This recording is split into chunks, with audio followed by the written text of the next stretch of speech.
Hello guys, अस्सलाम वालेकुम। PST और जेईएसटी की सीरीज़ में लेक्चर नंबर 8 है। यहाँ पर आपको आज मैं सिखाऊंगा कि फ्रैक्शन में और अनलाइक फ्रैक्शन में हम कैसे मालूम करेंगे कि इसमें से छोटा नंबर कौन सा है और बड़ा नंबर कौन सा है। बहुत इंपॉर्टेंट क्वेश्चन है। अगर हमारे पास दो नंबर हैं, सपोज हमारे पास 2/9 है और 5/6 है, इसमें से हमें कैसे मालूम होगा कि इसमें से छोटा नंबर कौन सा है। यहाँ पर तो 4 नंबर दिए गए हैं, तो 4 नंबर के लिए भी मैं आपको यहाँ पर सिखाऊंगा। उससे पहले हमने यहाँ पर इसको करना क्या है कि इसको हमें डी असेंडिंग में लिखना है, उसके बाद में असेंडिंग में लिखना है। असेंडिंग और डी असेंडिंग इसका आर्डर हमने शो करना है, मतलब कि छोटा बड़ा नंबर लिखना है और बड़ा छोटा नंबर लिखना है, बड़े छोटे नंबर लिखना है। कैसे लिखने हैं वो यहाँ पर सबसे पहले, एक तो यहाँ पर एग्जाम्पल है, स्टेप भी लिखे हुए हैं, लेकिन मैं अपने वे से आपको यहाँ पर समझा देता हूँ जैसे आपको क्लियर हो जाए। और यहाँ पर आ जाते हैं हम अपने पेज की तरफ। यहाँ पर लिखा हुआ है 2/9 और 5/6, 7/12 एंड 1/3।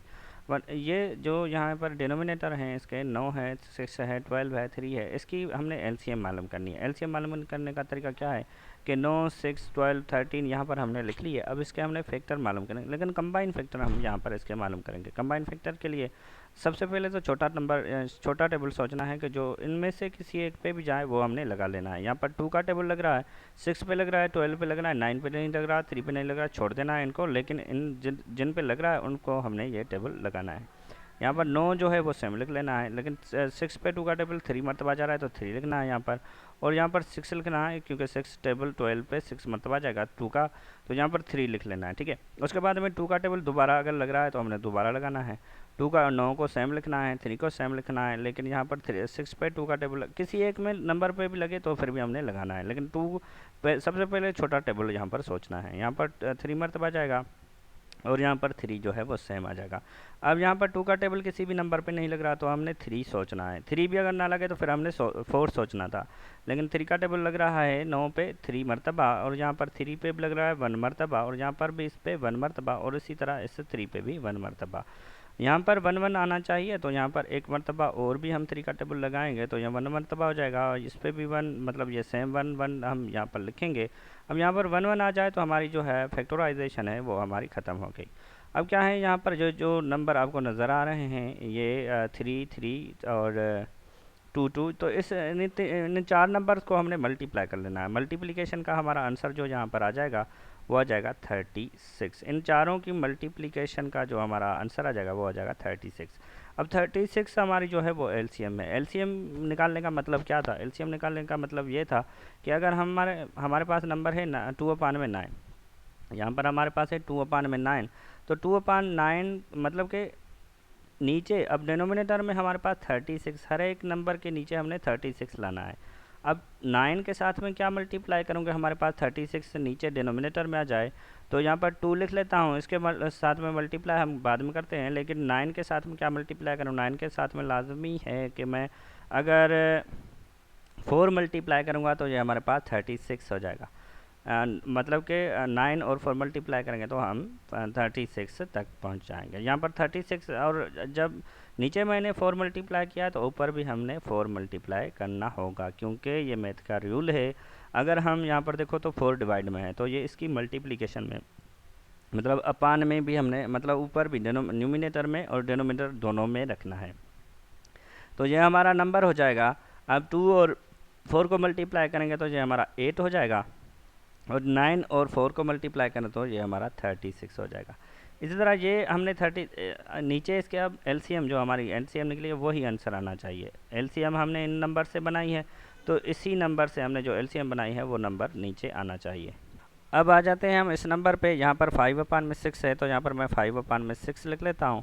अब 5/6 है, अब 6 के साथ में यहाँ पर नीचे देखो तो 6 है, 6 के साथ में क्या मल्टीप्लाई करूँ कि 36 हो जाए। लाजमी है कि 5 के, जब 6 के साथ में हम 6 मल्टीप्लाई करेंगे, यहाँ पर 6 के साथ में 6 मल्टीप्लाई करें तो नीचे हमारा जो है 36 आ जाएगा। तो यहाँ पर 6 मल्टीप्लाई, अगर यहाँ पर 6 मल्टीप्लाई किया तो यहाँ ऊपर भी हमने 6 मल्टीप्लाई करना होगा। तो यहाँ पर जब ऊपर इसके साथ मल्टीप्लाई करेंगे तो ये हमारा 30 हो जाएगा, और नीचे हमारा जो है 3, और ये हमारा 36 हो जाएगा।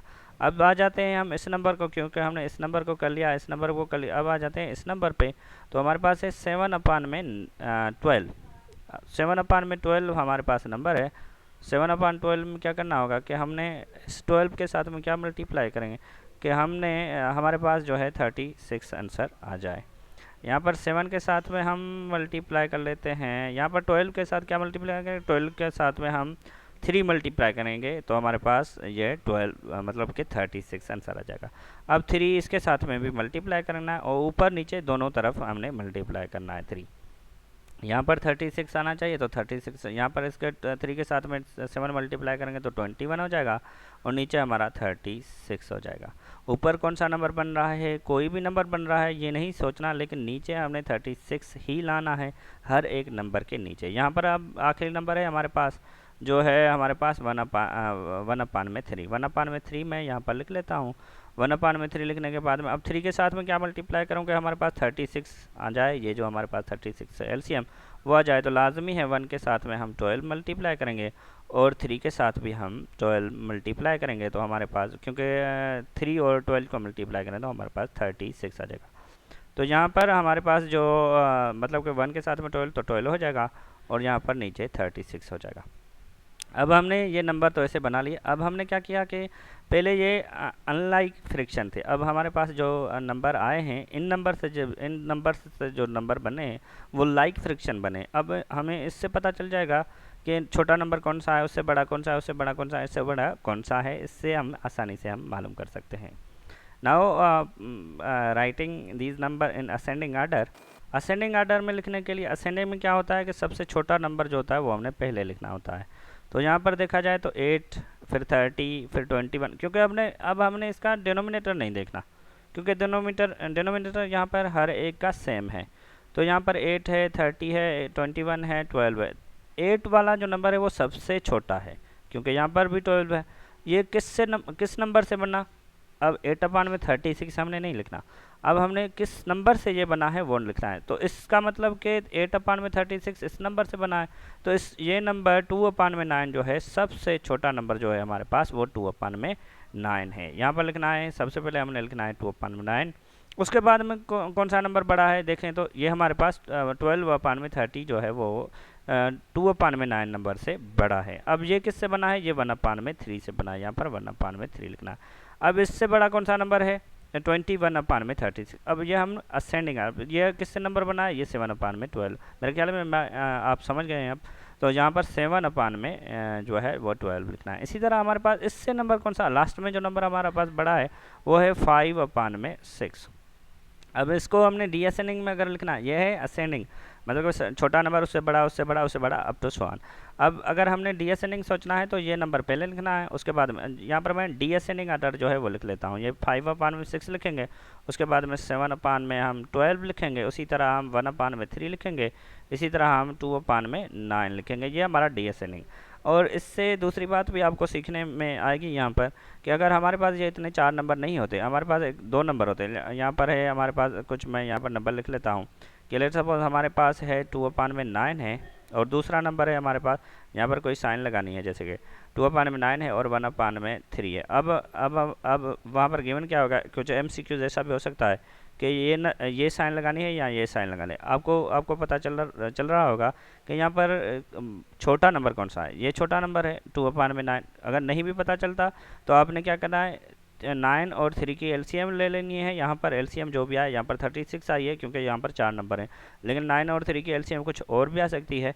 जो एलसीएम आपने नीचे इस नंबर यूँ इस तरह से आपने बनानी है, लेकिन हमने तो यहाँ पर बना के रखा हुआ है।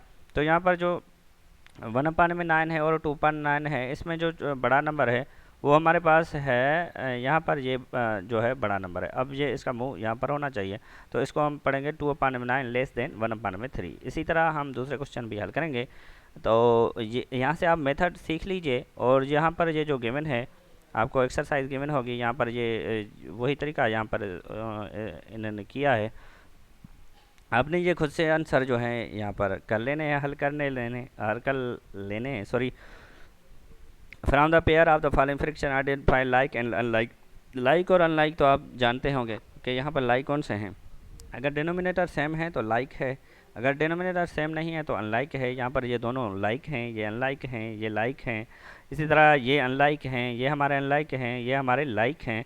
ये तो आपने यहाँ पर जान लिया, ठीक है। Fill in the blanks with the, यहाँ पर ग्रेटर और लेस कौन सा है, यहाँ पर आपको पता चल रहा है। यहाँ पर हाँ, दूसरी साइन ये भी है कि यहाँ पर हमने ग्रेटर लेस इक्वल की साइन लगानी है। तो यहाँ पर हम कौन सी साइन लगाएंगे, 3/8, यहाँ पर 3/8, जहाँ पर इक्वल की साइन लगेगी, क्योंकि यहाँ पर ये नंबर जो है दोनों इक्वल नंबर हैं।